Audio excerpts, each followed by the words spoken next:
2000,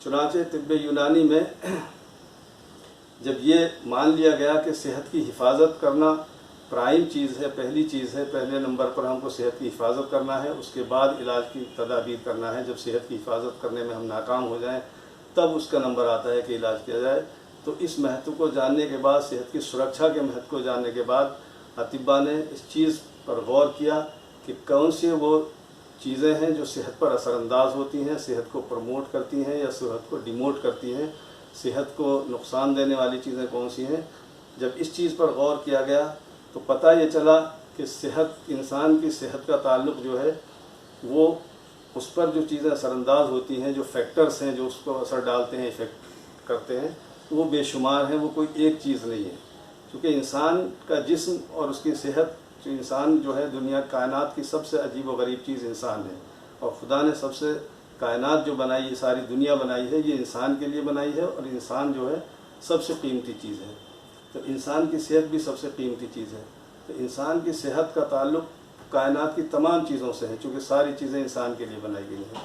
تو اس لیے ہم اس کو محدود کرنا کہ انسان کی صحت پر کون سی چیزیں اثر انداز ہوتی ہیں بڑا مشکل ہے. لیکن غور و فکر کے بعد یونانی میڈیسن کے جو فلاسفرز تھے، تھنکرز تھے، انہوں نے کچھ چیزوں کو نامزد کیا، کچھ چیزوں کو پوائنٹ آؤٹ کیا کہ کچھ چیزیں یوں تو انسان کی صحت پر ہر چیز کا اثر پڑتا ہے، ہوا کا، پانی کا، غذا کا، اس کی رہن سہن کا، اس کے ماحول کا، اور خود انسان جو پیشے اختیار کرتا ہے اس کا، اس کی لائف اسٹائل کیا ہے، کس طرح کا لباس پہنتا ہے.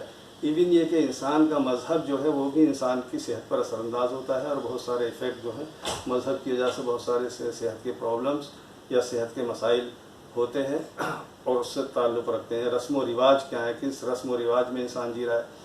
تو انسان کی صحت پر اثر انداز ہونے والے فیکٹرز جو ہیں، انسان کی صحت کو متاثر کرنے والی چیزیں بے شمار ہیں. لیکن اطباء نے اپنی دور اندیشی سے، غور و فکر کے نتیجے میں یہ بات بتائی کہ کچھ چیزیں تو ایسی ہیں جو انسان کی صحت کا تعلق ان سے کوئی، اس سے بچاؤ ہی نہیں ہے، وہی انسان کی صحت کو مینٹین رکھتی ہیں، اور انہی کے اندر اگر خرابی پیدا ہو جائے یا کوئی بگاڑ پیدا ہو جائے یا ان میں ابتدا ہماری جو ہے میانہ روی سے ہٹ جائیں، کمی زیادتی ہو جائے، تو وہ صحت پر منفی اثرات ڈالتی ہیں، نیگیٹو اس کے اثرات صحت پر ہوتے ہیں. اور اگر ان چیزوں کو معتدل رکھا جائے تو صحت کی حفاظت آرام سے کی جا سکتی ہے، اور نہ صرف حفاظت کی جا سکتی ہے بلکہ اس کو پروموٹ کیا جا سکتا ہے. چنانچہ اطباء نے جن چیزوں کا ذکر کیا کہ صحت کو بچانے میں، باقی رکھنے میں اور بیماریوں سے جسم کو بچانے میں جن چیزوں کا رول ہوتا ہے، ان سے سب سے پہلے ایٹماسفیئرک ایئر جو ہے، ہوا کا ذکر کیا کہ جو ہوا ہے جس میں انسان سانس لیتا ہے، وہ اس کا سب سے بڑا مہتو ہوتا ہے، سب سے بڑا مہتو انسان کی صحت پر اس کا ہوتا ہے. اس کی وجہ کیا ہے کہ یونانی طب کا یہ نظریہ ہے کہ انسان کا جسم جو ہے 3 طرح کے مادوں سے بنا ہوا ہے. 3 طرح کے مادے انسان کے جسم میں پائے جاتے ہیں بیسک اجزاء کے طور پر، بیسک اس کے کمپوننٹ کے طور پر. ایک تو انسان کا جسم ٹھوس حصے پر مشتمل ہے، ٹھوس حصہ ہے انسان کا، اس حصے کو آرگنز کہا جاتا ہے. اور دوسرا حصہ انسان کا وہ ہے جو لیکوڈ پورشن ہے، باڈی کے اندر کچھ لیکوڈس ہوتے ہیں جن کو رطوبت بدن کہا جاتا ہے، یا طب کی خاص اصطلاح میں اس کو اخلاط کہا جاتا ہے. اور طب کا یہ خاص نظریہ ہے کہ اخلاط جو ہیں وہی آرگن کو بناتے ہیں اور وہی انسان کی صحت کے ذمہ دار ہوتے ہیں، یعنی باڈی کے اندر جو فلوئڈس ہوتے ہیں، باڈی کے فلوئڈ. اور ایک پارٹ جو ہے انسان کے اندر وہ گیسیس فارم میں پایا جاتا ہے جس کو طب کے اندر روح کہا جاتا ہے. تو روح ایک ایسی چیز ہے انسان کے جسم کے اندر طبی نقطۂ نظر سے جو انسان کی زندگی کا دار و مدار اسی پر قائم ہے. روح جس میں انسان کے اندر ایک ایک آرگن کے اندر، ایک ایک سیل کے اندر، ایک ایک سسٹم کے اندر ہر وقت موجود رہتی ہے، اور جب تک جہاں روح باقی رہتی ہے وہیں زندگی رہتی ہے. جہاں سے روح کا سلسلہ منقطع ہو جاتا ہے جسم کے جس حصے سے، وہ حصہ ڈیڈ ہو جاتا ہے، وہ اپنے فنکشنز نہیں کر پاتا ہے، اور اس کی جو قوتیں ساری ضائع بیکار ختم ہو جاتی ہے. چنانچہ یہ جو روح ہے، جو جسم کا بہت ہی بنیادی جز ہے اور جو زندگی کے چراغ کو جلتے رکھنے کے لیے بے حد ضروری ہے، زندگی اسی سے قائم رہتی ہے، تو وہ روح جو ہے وہ ہوا سے حاصل ہوتی ہے. اطباء کا کہنا ہے کہ روح جو ہے اس ہوا سے حاصل ہوتی ہے جو جسم کے باہر دنیا میں ایٹماسفیئر میں پائی جاتی ہے. ان کا ماننا یہ ہے کہ جو باہر کی ہوا ہے وہ پوری کی پوری روح نہیں ہے، بلکہ یہ تو بہت ساری گیسز کا ایک مجموعہ ہے. اس میں ایک خاص جز، ایک خاص پارٹ ایسا ہوتا ہے جو جسم کے اندر پھیپھڑوں کے ذریعے داخل ہوتا ہے اور وہ جا کر روح کی شکل اختیار کر لیتا ہے، اور وہ روح جو ہے برابر زندگی جسم کے ایک ایک خلیے میں، ایک ایک سیل کے اندر وہ دوڑتی رہتی ہے، قائم رہتی ہے. جب تک وہ قائم رہتی ہے تب تک جسم زندہ رہتا ہے، اور جیسے ہی اس کا سلسلہ کسی طرح سے ختم ہو جاتا ہے، روح کہیں سے ختم ہو جاتی ہے، اس کا پہنچنا سلسلے کا بند ہو جاتا ہے، وہ حصہ مردہ ہو جاتا ہے. یہ روح قائم جو رہتی ہے جسم کے اندر، اس کے لیے برابر باہر کی ایٹماسفیئرک ایئر سے مدد ملتا رہنا ضروری ہے. اگر ایٹماسفیئر سے وہ حصہ ختم ہو جائے تو اس سے وہ ملنا بند ہو جائے گی. چنانچہ اطباء نے اس پہ کام کیا اب، اور ہوا کو انسان کی زندگی کے لیے بے حد ضروری قرار دیا، اور اس میں کہا کہ انسان کے لیے اس کی زندگی کو برقرار رکھنے کے لیے ہوا ایک تو روح کا جز ہے، اس لیے ضروری ہے. دوسرے برابر اس کو مدد کے طور پر پہنچتی رہتی ہے سانس کے لیے، اس لیے ضروری ہے. لیکن یہ ہوا چونکہ ایک لطیف جسم ہے، ایک بہت ہی لطیف کا مطلب اس طرح نازک جسم ہے کہ اس میں کوئی بھی چیز شامل ہو جاتی ہے، کوئی بھی اس کی کیفیت کو، اس کی خاصیت کو بدل دیتی ہے، اور اس کا جو کمپوزیشن ہے اس کو بگاڑ دیتی ہے. بہت سارے ایسے فیکٹرز ہیں جو ہوا کے، پیور ہوا کے کمپوزیشن کو بگاڑ دیتے ہیں. اس میں گرد و غبار ہے، دھواں ہے، پانی سے اٹھنے والی بھاپیں ہیں، یا کہیں سے بھی اٹھنے والی خوشبوئیں ہیں، کہ کوئی بھی گلی سڑی چیزوں سے اٹھنے والی بدبوئیں، وہ سب ہوا کو بگاڑ دیتی ہیں. اس کے علاوہ ہوا کے اندر خود فطری طور پر بھی، نیچرلی بھی اپنے آپ تبدیلیاں ہوتی رہتی ہیں. ہوا کبھی گرم ہو جاتی ہے، کبھی سرد ہو جاتی ہے. اسی طرح سے ہوا جن مقامات پر ہوتی ہے، الگ الگ مقامات پر اس کی کیفیت الگ الگ بدلتی رہتی ہے. تو ہوا کے اندر جو بے شمار تبدیلیاں ہوتی ہیں وہ سب کی سب صحت کے لیے انوکول نہیں ہوتی ہیں، صحت کے لیے مفید نہیں ہوتی ہیں، بلکہ کبھی کبھی وہ نقصان دہ بھی ہوتی ہیں اور مفید بھی ہوتی ہیں. اس لیے یہ ہوا کا بہت بڑا چیپٹر ہے، ایک پوری سائنس ہے.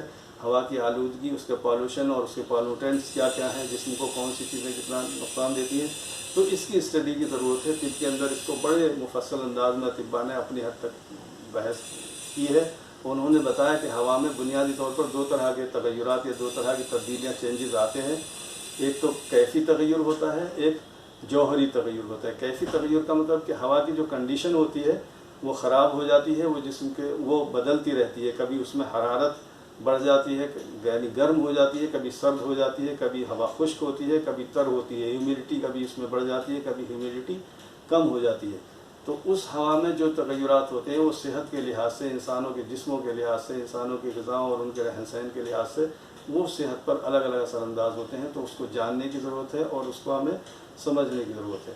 دوسرا ایک جوہری تغیر کا ذکر کیا اطباء نے کہ ہوا کے جوہر میں تغیر ہو جاتا ہے، یعنی ہوا کے اندر کا جو کمپوزیشن ہے وہ بگڑ جاتا ہے. اس میں باہر سے کچھ چیزیں شامل ہو جاتی ہیں، کچھ مائکرو آرگینزم بھی اس میں شامل ہیں، کچھ گیسز بھی شامل ہیں، کوئی بھی نقصان دہ گیسز. تو جب ہوا کا جوہر بھی تغیر ہوتا ہے، ہوا میں کا جوہر بدل جاتا ہے، یعنی اس میں کچھ ایسی چیزیں شامل ہو جاتی ہیں جو صحت کے لیے نقصان دہ ہوتی ہیں، تو وہ وبائی شکل اختیار کرتی ہیں. اس کو اطباء نے وبا کا نام دیا ہے. تو آج جس ہم بیماری سے جھوج رہے ہیں، کرونا نام کی بیماری، وہ بھی ہوا کا، اگرچہ اس میں ہوا میں بہت دیر تک وہ نہیں ٹھہرتی، ابھی تک کی اسٹڈی یہ بتاتی ہیں، لیکن بیچ بیچ میں کچھ اسٹڈیز آ رہی ہیں کہ وہ ہوا کے ذریعے بھی پھیلتی ہے.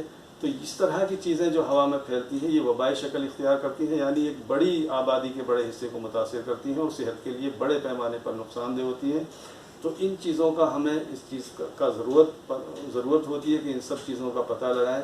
اس کے علاوہ بھی چونکہ یہ ایک بڑا چیپٹر ہے کہ تحفظ کے تعلق سے، چونکہ اس میں غذا بھی شامل ہے، اس میں انسان کا رہن سہن بھی شامل ہے، انسان کے پیشے اور ان کے اثرات اور ان کے نیچر بھی شامل ہیں. تو اس کو ڈسکس کرنے کے لیے بہت ساری چیزیں، بہت سارے وقت کی ضرورت ہے. یہاں سب چیزوں کو ڈیٹیل میں ڈسکس نہیں کیا سکتا. میں صرف ہوا کا تذکرہ ہی کر پایا ہوں، اور ہوا کی جو تبدیلیاں ہیں، بارد ہوائیں، رطب ہوائیں، ان کے جسم پر کیا اثرات ہوتے ہیں، ان سے بچنے کے کیا طریقے ہیں. ٹائم یہاں نہیں ہے اس کو ڈسکس کرنے کا، لیکن ہمارے کہنے کا مقصد یہ ہے کہ ان چیزوں کو جو ایک کوشش کی جا رہی ہے ہمارے آیوش مشن کی جانب سے کہ لوگوں تک پہنچائی جائے. اگر اس طرح کی اویئرنیس لائی جائے لوگوں کے اندر، تو ہم صحت کے بہت سارے مسائل سے لوگ اپنے طور پر بھی اس سے بچاؤ کی تدبیر کر سکتے ہیں، اس سے بچ سکتے ہیں، اور صحت کے بہت سارے مسائل جو ہیں اس سے حل کر سکتے ہیں اپنے پیمانے پر. اس سے ملک کا بہت سا سرمایہ بچتا ہے، وقت بچتا ہے، اور ملک کی ترقی میں اس سے اس سے مدد ملتی ہے. تو میں اپنی بات یہیں ختم کروں گا اور نیکسٹ ٹائم انشاءاللہ پھر کہیں اس کو ڈسکس کریں گے. سلام و آداب.